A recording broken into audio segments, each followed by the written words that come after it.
You know, we've done so many of these rugged and reliable tests in the past that it sometimes is challenging to update it and keep it fresh and keep it interesting for the viewer. That's what made the Rube Goldberg execution so perfect, was that we could show a whole bunch of different tests in one format, in one complete video. The very first time we started working on it and heard about the project, we were really excited. I was really excited about it because it was giving us an opportunity to create something that's going to showcase the product in its best way.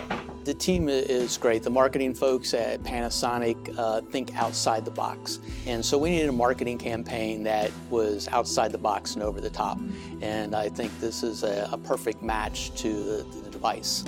The very first time the production company proposed doing piranhas, I thought this was it. I mean, that's what's going to be the most memorable piece of it. So I was really excited to actually see live piranhas in a tank and the product being dropped into it. For me, I love the engineering aspect of it. I love trying to figure out how to put this complex puzzle together in a way that, in this instance, tells a story.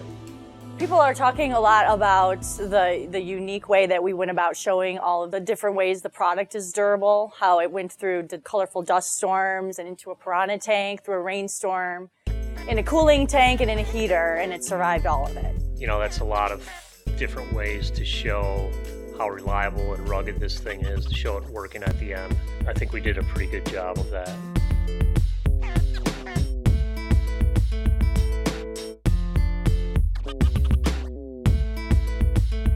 What made this really special for me was the way the client was really excited about the project, made us feel like they really wanted to do it. You know, it's really great to have a client who's on board with these kinds of things, and they know that it's going to be a challenge to shoot something like this. A lot of accidents can occur, especially when you're inventing something for the first time. What was really interesting for me, beyond just Rube Goldberg machines as per the definition of what they are, they're usually moving energy across a room. And this was a little twist on it, because it's like, oh, this is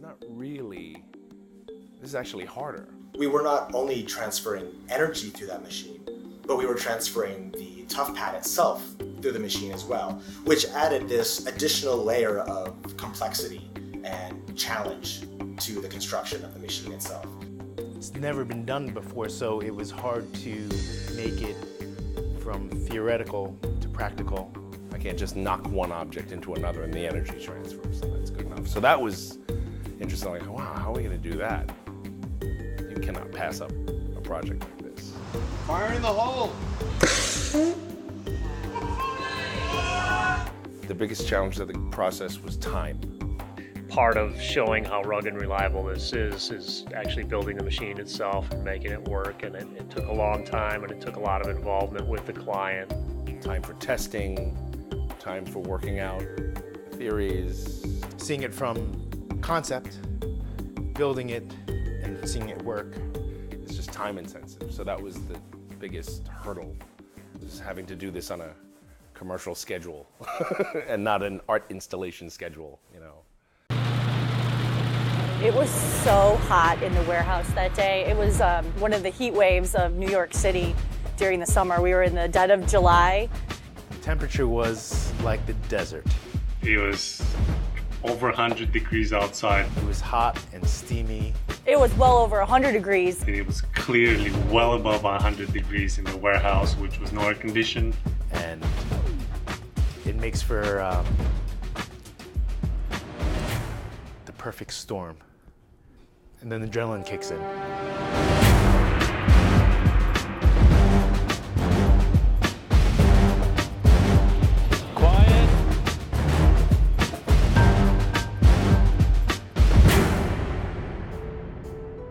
When I watched the video, being the product manager, I related everything about the product to certain parts of the video. I was shocked at what it could withstand. We watched it get dumped into the piranha tank many times, sprayed with sand. It's an interesting device because we took the specifications of this device up to a level that's not found in the industry. Yeah, in Japan, there are various testing that we undergo for E1. So in terms of ruggedness, we have all sorts of testing. One example is a 10 feet drop on concrete on 6 sides. And if you look at military standard 810G, it's a 4 feet drop on plywood. But in actual reality, you don't see a lot of customers' floor being a plywood. When you talk about in an enterprise scenario of dropping it off the back of a truck or off of a loading dock, we're reaching realistic specifications with a 10-foot drop.